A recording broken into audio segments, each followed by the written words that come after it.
Rated M for mature.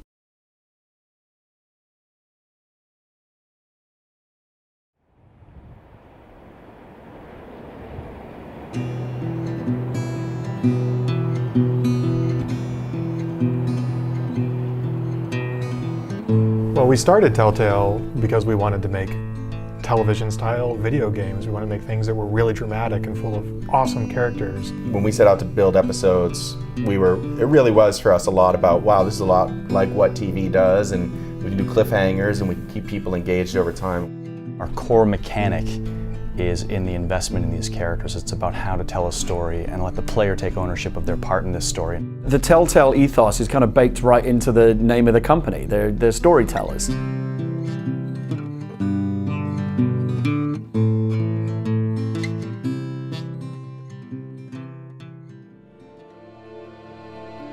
When we're looking for licenses, we always try to start out and think, what's something that we're all fans of, and also what's something that has a really cool, unique world where we feel like there's a lot of great opportunities for great stories. We're at a really cool position to be able to point at things that we really dig and say, we want to work on that. We want to do something with that. We've done a lot of comedy, a lot of lightheartedness, and to kind of force our hand to do something that was more adult, more dramatic, was a good direction to challenge us. We had a lot of fans of the Walking Dead comic books in the studio. It just seemed natural to reach out directly to kind of the creative source of this material and go from there.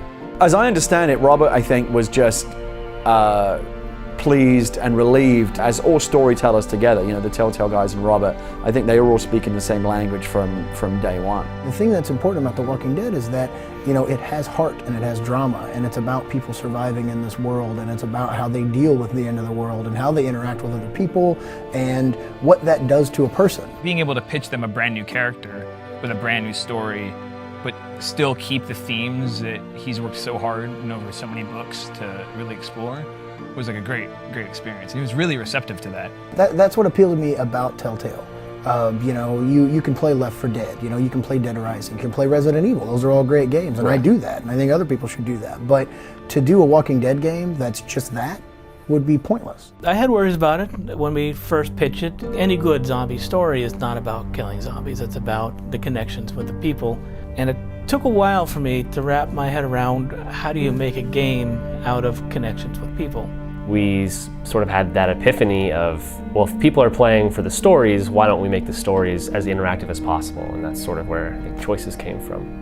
We went from a traditional template of adventure, if you will, where it's a point and click, where you exhaust all your options in dialogue before you can actually move on and do something else, where you can gather all of the information that you want before you make a decision about the kind of strategy that you want to employ going forward.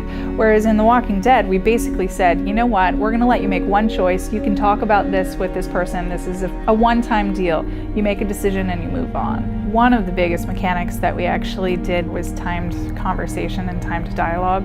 That was actually one of those things where we talked about it and we thought, oh, this might not work. This is probably not going to work, but we'll try it anyway. And we ended up trying it and really, really liking it in the pressure situations. Silence was a really fun challenge because we didn't want the game to stop. In the zombie world, stuff doesn't sit there and wait 10 minutes for you to make a decision. What if my parents come home? It really empowers you to reject the things that we thought. Like when you see 3 options and you're like, I don't want to say any of that, we give you kind of an escape hatch.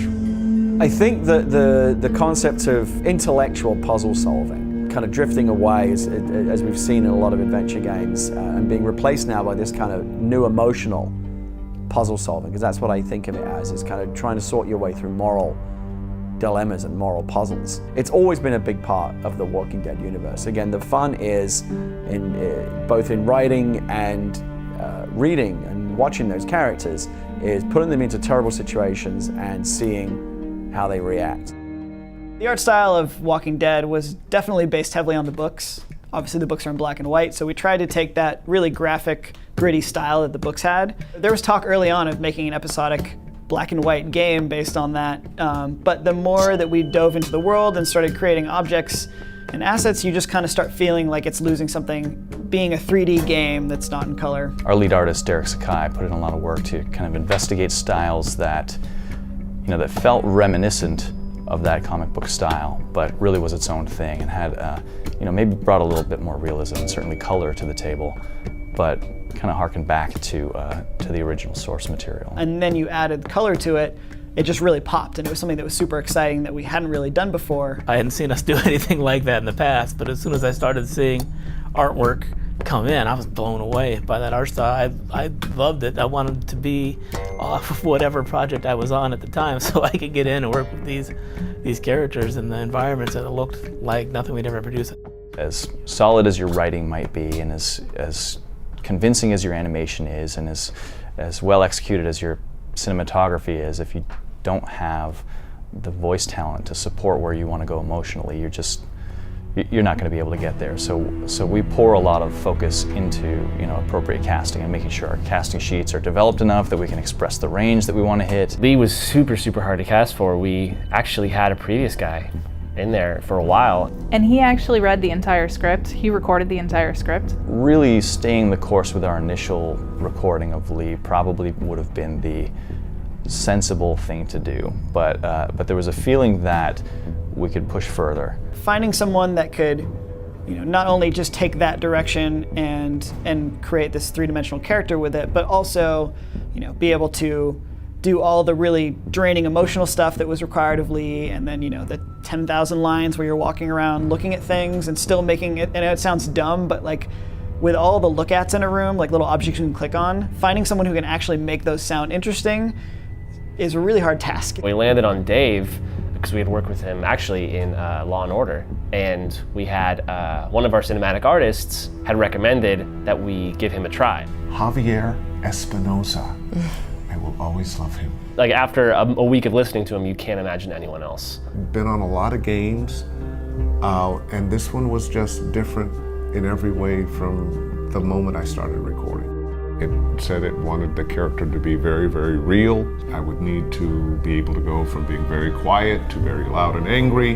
This is just a guy who life has kind of fallen apart for him. And his one chance to redeem himself in his own eyes, not for anybody else, in his own eyes, is to take care of Clementine. If Clementine doesn't work, the whole game falls apart. And so that was the scariest thing, I think, was casting her. Getting someone who understands the emotional complexities of what's going on with all the characters and being able to also sound like you're a convincing young girl is really tough. We got millions of reads of people doing little kids' voices, or they were actual kids who just didn't understand the subtext of any lines they were reading. And it was a really tough thing to do. We were sent the first round of auditions through my agency. All of the female characters called to me because they all had their own cool personalities or horrible personalities. But Clementine definitely called to me most. Playing a kid going through a zombie apocalypse, and the kid's not, has to be a strong, put together, independent-ish child, that just seemed like a really cool challenge. It's weird when you're in the recording studio and you're sitting in a chair and you're not looking at her, you're just listening to her record her voices. What should we do now? Then you turn your head and look over and you see Melissa there standing and then doing the voice and being into it. That's weird. Well, when I'm talking, yeah, it's like right here. It's all kind of like... Instead of like using my chest and my diaphragm. But with Clementine, I can just go there right now. Like I think maybe because of all the recording we did, it's stuck. And I think it will be until the day I die. The most important relationship is with Clementine, but the second most important relationship is with Kenny, with this guy that it's a love-hate relationship. I just approached him like, the man from Cormac McCarthy's The Road. And I just tried to envision that guy maybe 5-6 months earlier. He was always about Duck, and it's like, if you're not protecting us, if you're not protecting me and mine, then I'm not gonna like you as much. Underlying in the game, where he'd still be understanding, because if you help the kids out or something like that, but if you're helping Lily and Larry, then you're wrong. Some of my favorite moments are, these conflicts between Lily and Kenny. This isn't your own personal dictatorship. See, one of the strengths of the game, I think, is that we put together, I'm fortunate enough to be able to put together such an amazing voice cast. It's a great ensemble. So the music was definitely one of those things that, you know, it required a lot of conversation back and forth. And Jared Emerson Johnson, who does the music for our games, is super awesome. And, you know, he's really great because you can sit in a room with him and kind of just describe the feel of a certain scene or just the game at large or certain themes you're trying to hit. And he's really good at just internalizing that and going away and coming back with a ton of options that are all awesome. In fact, that's usually the problem, is that they're all really good. And now you have to choose which one you're going to go with. Our approach from the very beginning was really thinking, if we don't need music, let's not have it. So if it's a sad scene, we'll look at the scene. Is it sad enough? Does it convey everything enough? If it works on its own without any music, leave it, because we wanted it to be, you know, as sort of real as possible. And then it was pinpointing those spots where, okay, this could use a little lift, or, you know, this is really scary, we want it to really be shocking. They were very cautious about ever having the music lead the emotion. We always wanted it to be kind of supporting what was already there and never making it bigger the way that, you know, in some, especially in, you know, a lot of film, a lot of really big, epic, dramatic film, you know, the music kind of pushes the emotion even further than where it would normally go. And for this, we wanted to just have that ceiling of where the emotion is in the character performances and in the writing, and have the music just be right up there with it, but never pushing too far beyond, because it can start to get melodramatic that way. You know, some of these scenes that are really heavy, that even as a developer, you know, and knowing what's coming, I kind of struggle to get through dry-eyed. I feel like no small part of that is from Jared's contribution with the music. You know, both in terms of conveying the mood, but also, you know, being able to subtly establish themes that recur with particular characters and have that through line throughout. Sound is the kind of thing, if you recognize it, if you notice it, you're doing something wrong. And in the Walking Dead game, it's just right. It just helps move the story forward. The crunches, very effective. Very effective. It's very effective. Like early on, we made a lot of impactful gore, axe hits and stuff like that. We took a lot of recordings of vegetables being snapped. But you get enough of this going. We got, I think, basically the entire Telltale office to do the zombie voices. Everybody wanted to be a zombie, so we got them into the studio and we just started recording them. And it's not as easy as we thought to kind of get that guttural, kind of nasty zombie sound. But yeah, there was about 5 or 10 people that just nailed it. And then we did various things, you know, in post-production, like there's a babysitter zombie. We just kind of wanted to take it to the next level, so we pitched her down just a little bit. And just that little bit of pitch kind of makes you feel a little bit uncomfortable. Here, working on a game leading up to the last 2 weeks, like right before we give it to Microsoft and Sony for certification, is pandemonium and chaos. I'll say there was definitely some nervousness on my part. The last 2 weeks was really where you saw the emotion come in, the really setup of the really hard choices that we tried to pepper throughout the entire season. It really started coming to life, instead of it just being a button pressed through the level or through the scene. It ended up being, oh, this is an experience now. We had something that, you know, internally in the studio, we were really pleased with, but when you're so close to something, it's hard to get an accurate sense of how somebody who's less familiar is going to respond to it. There is one thing that I will forever say about this, the whole entire Walking Dead team, is that they can put a game together, and they can put it together fast.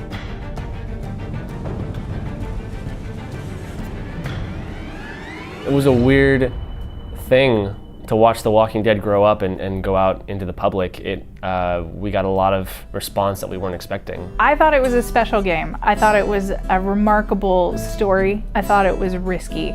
And I I was genuinely surprised that it went as well as it did, that people received it as well as they did. Stats were a thing that we added really late. It sort of, pulls the curtain away and goes, here, look at all the, look at the machine, and I wasn't sure if that was something people wanted, and, people did. Once you make a choice, you're very, very curious to know what other people did. And we live in an internet-connected age now where people like to go on forums and debate and discuss and talk about, what did you do? This is the great genius of interactive storytelling. We don't all experience the same story. We play the same game, the same episode, but we all create our own unique versions of it.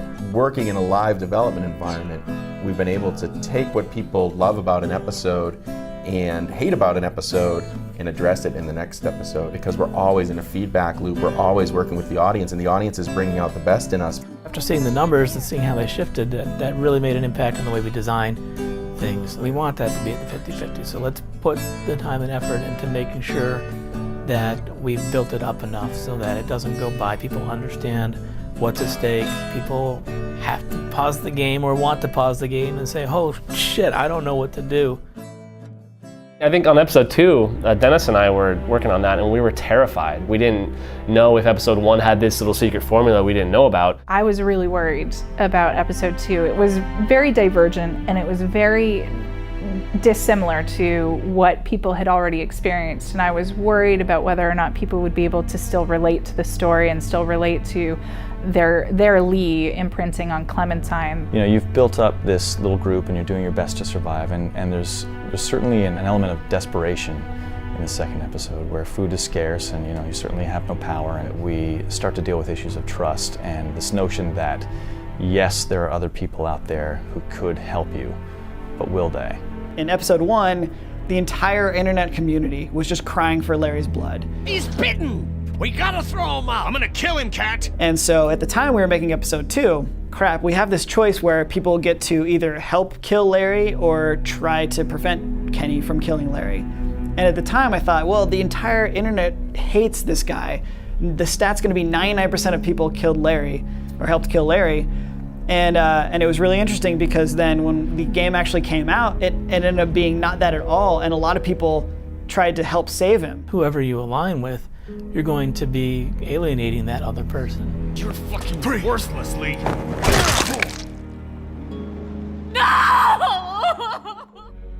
At the end of episode 2 was originally planned kind of a lot more of like action, suspense, tense moment where you're facing off with Andy St. John and eventually get him on the ground and you're on top of him, just like this one right here. It was more of like a catharsis revenge moment. I was working late one night trying to figure out how we were gonna play that sequence, and basically was going through all these unused tracks from episode 1, found the string track. Eventually I just booted the game and started playing through the rough pieces we had there, and just having that track colored the entire scene in a completely different way. And now you're sitting on top of him, beating his face in, and like that. When the string track comes in, it's perfectly timed to just a couple punches in. So you're thinking like, all right, I'm getting revenge on you, man. And then all of a sudden it kicks in. You start thinking like, yeah, okay, man, this is kind of, geez, this is sort of depressing. And then cut to Clementine and all the group sort of walking over and standing there judging you for what you're doing. And then we throw control back in your hands, and it's like, you can keep punching, man. It's a video game, do it. But a lot of people just kind of stood there in the playtest and were like. And then most people just backed out and then got off of him. Let's go. So episode 3 was definitely our Empire Strikes Back.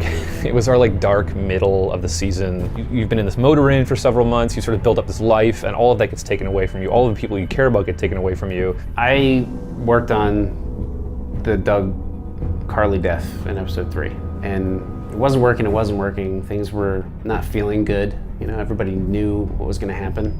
And we just had Lily shoot Carly from off screen. What the fuck's the problem? And Eric Parsons, the episode director, he came over to my desk and I showed it to him and he jumped. And I knew we had it, finally. We were gonna have to start killing people off. It's The Walking Dead. You can't keep everyone alive. And we knew that we really wanted to pivot Kenny at that point. At the beginning, he kind of has everything, and episode 3, he loses everything. what is going to happen with, it's like my wife is laying there, my son is laying there. What am I going to do with myself?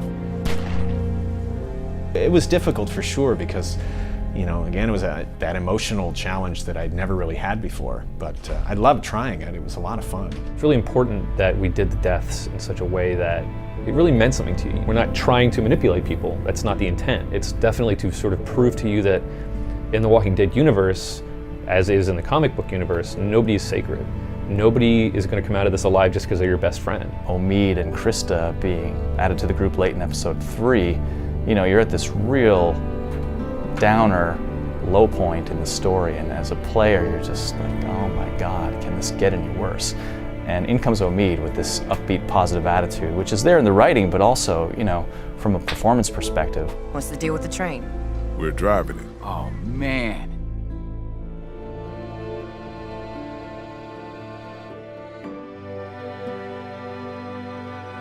Walking Dead episode 3 had just come out, so I literally just sort of like dusted my hands off and was like, well, I'm gonna go to PAX. And it was my first PAX ever, so it was a big shock to me because PAX is incredible, and also because we had a fantastic sort of Telltale booth that was, for The Walking Dead episode 3. It was a fantastic weekend. We had so many people lined up. We just had people around the block lined up to play the demo of the new episode, just to talk to us, just because they wanted to talk and meet and just share their stories, share their experiences with The Walking Dead, sitting on the couch with their girlfriend or their boyfriend, sitting on the couch with their loved ones, playing this game, and what it did to them. There's this family that found us at PAX who played together at game night as a family, and they would pause the game and just discuss and argue over what were they going to do next. The panel we did at PAX that year was, I had mixed emotions about it because it's always great to get up and see the audience in front of you. You put these things out into the world and you get reaction, but you don't necessarily see your audience. It was just nerve-wracking for me because the timing of that PAX panel was right after those 3 episodes that had done so well. We had pretty much built episode 4 at that point, but it wasn't yet shipped. So we had to go up and A, be very cautious about spoilers, but B, it really, again, seeing all the faces of those people out there, people that really were waiting for episode 4 and 5, again, I just felt that tremendous sense of responsibility. Like I didn't want, my piece of it to lower the average. When you're directing an episode, you're sort of given the framework of here's where it fits in the season, here are the big things that need to happen, and so we knew how episode 4 was going to end, and we knew where episode 3 ends. So it was sort of a matter of what story do we want to tell, and working with Gary and Sean and Jake, we spent a long time figuring out what it was about. I wanted it to be the episode where you're exploring and you're uncovering like a mystery, and everything sort of in all of our decisions, I was always trying to push exploration. I kind of just wanted it to feel like a Silent Hill episode, and it's always about uncovering the next piece. Molly was one of my favorite things about working on episode 4. I think, we decided early on that one of the things the story needed was a Molly-like character, just someone that can come along and really kick some ass for a change.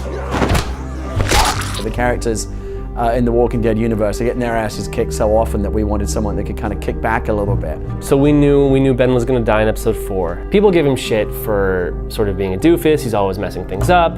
Ben, where did you get that? Shit!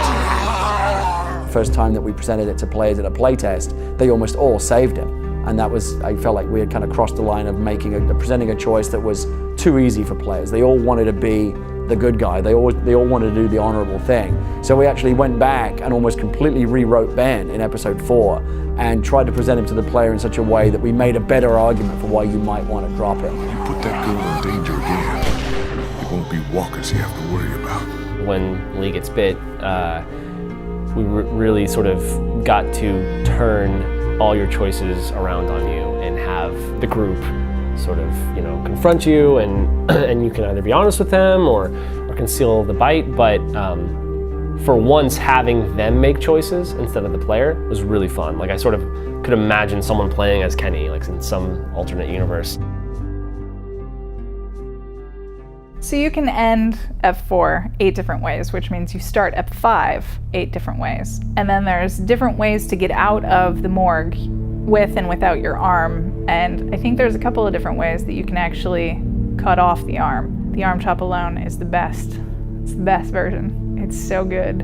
Lazar Levine did a great job with the removal of Lee's hand. He had actually recorded Foley with a saw and some chicken bones. Bone in, skin on chicken breast. The skin had a really rubbery, nasty texture, and the little bones snapped when I cut through them. Just mic'd it up in my kitchen, mic'd it up real close. Got this nasty sound. On top of this, all these nasty sound effects, you've got this great performance from Dave Fennoy, just screaming his guts out. It's a horrible scene. I believe the way that, how Kenny, whatever happens to Kenny, I liked the way that it ended up playing out, because it was an opportunity for him to just be like, all the bad that we had, either between Lee, all the bad with Ben, it's like, none of it matters. You guys just get out of here. Because it just, it made Kenny seem like more of a badass, which was, we always want. So it was fun to, to have it resolve that way. Kenny, please!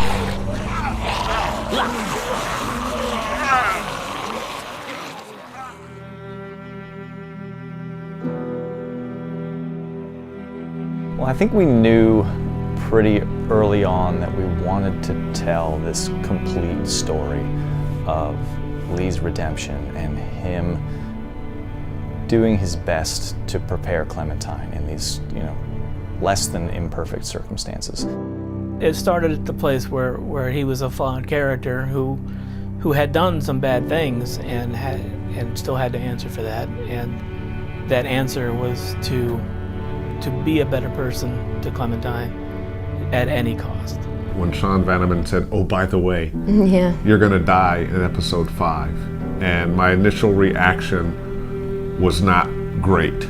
But by the time we got to episode 5, one, I had reconciled myself to it, and after the fact, it gave me a great opportunity as an actor to go to some places that very few actors in a game ever get to go to. I would play that scene over and over again because I would help test and sort of check for bugs, and every single time it was difficult. It was one of those scenes where you'd see someone walking around, moping around, and they'd be like, you gotta go play the end of the game. I was gonna do the typical acting thing and okay, well, I'm gonna put on my sad voice and sad action. face and action. But what I discovered was I actually ended up crying, that I actually had these emotions. I went in and I was bummed out. I mean, I knew it was coming. The tears were, it was pretty instant.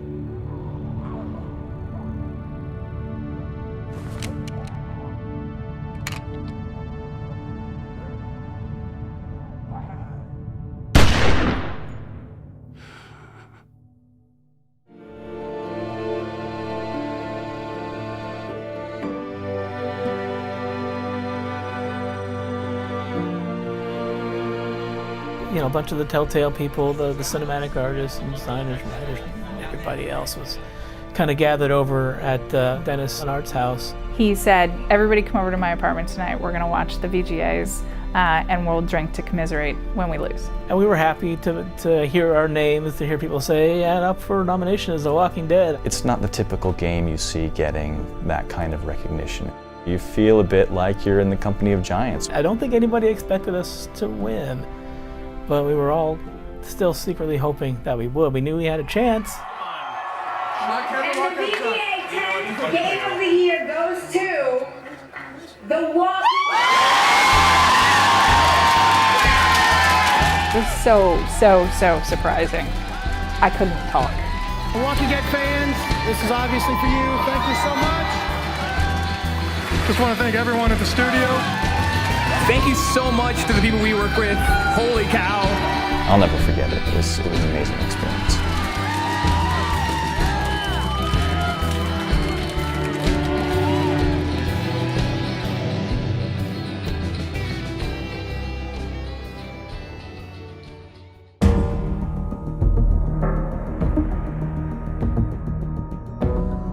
When we sat down to talk about 400 Days, it wasn't even 400 Days at the time, it was just DLC. We knew we were going to do an extra episode.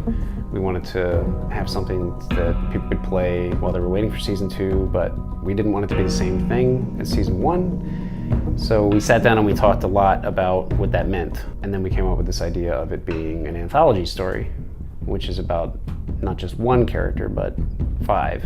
We didn't want to trample on the story that we had already told. We wanted to do something fresh and new and tell a story of a place. So somebody pitched the idea of having multiple people going through the same scene and it impacting different playthroughs. These are small vignettes that are putting you in a specific situation and just handing it to you and saying, what do you do? We really wanted it to have a reason to exist. We didn't want to just have it a little extra bit of Walking Dead, like, oh, it's a little extra snippet, you know. Even if you have nothing to do with the rest of the season, it's still a really interesting thing. And we wanted to try an experiment, try different ways of making a story. You know, Telltale's always trying to change the way that it makes stories and try new things and experiment. Let's mob them.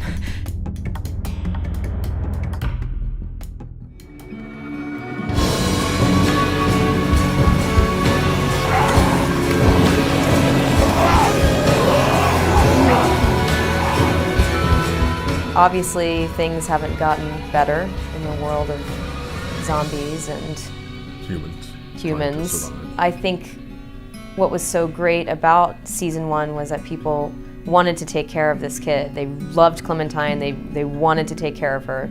And now the tables have turned and she's gonna be the one that you play.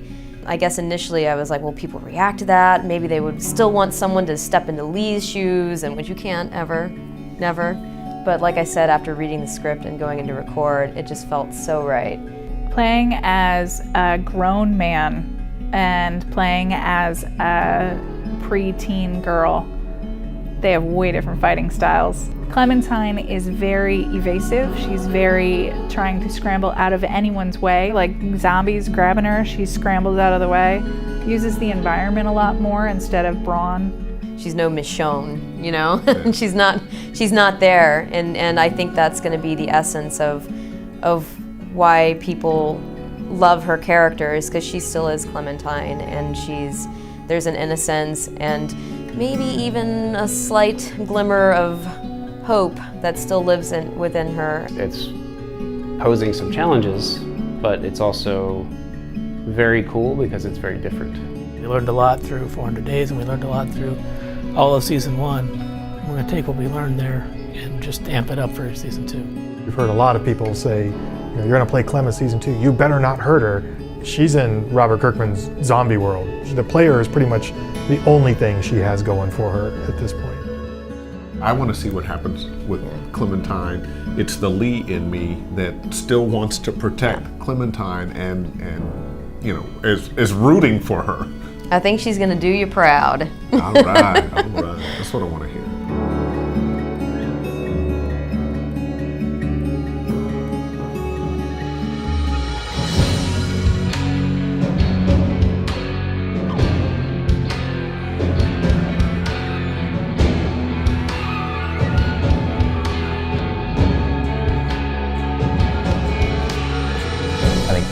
My job in terms of kind of keeping the team moving in the right direction and keeping that progress going and delivering something excellent, to have the fans out there kind of helping to fuel that effort is something I really appreciate, particularly through to the later episodes where things are getting hard and you're putting in long hours and you're really asking a lot of the team.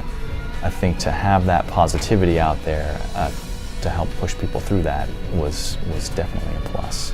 Thank you for making this game what it was, because the fans' response to it and the fans' feedback shaped what it was going forward, and we wouldn't have made this game what it was without that feedback. So thank you for buying it, thank you for responding to it, and also I'm sorry if I made you cry.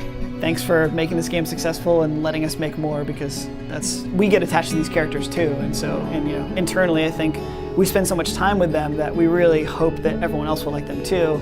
And it's nice when they do, and then we can just continue telling more stories with those characters, so best. It's incredible. I never would have expected it. Like the Tumblrs and the Twitter accounts and the people posting on our forums and just everywhere.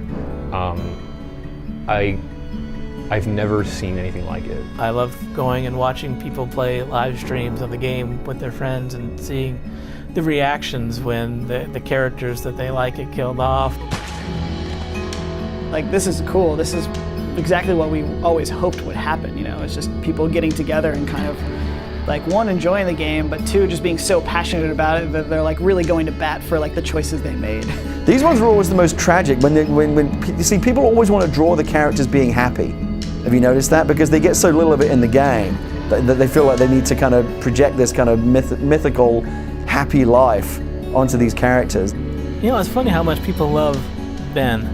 It seems like a lot of people don't like Ben in the game, but there's so much fan art. I wouldn't be surprised if you did all the numbers, you would see that Clementine is probably the most drawn character.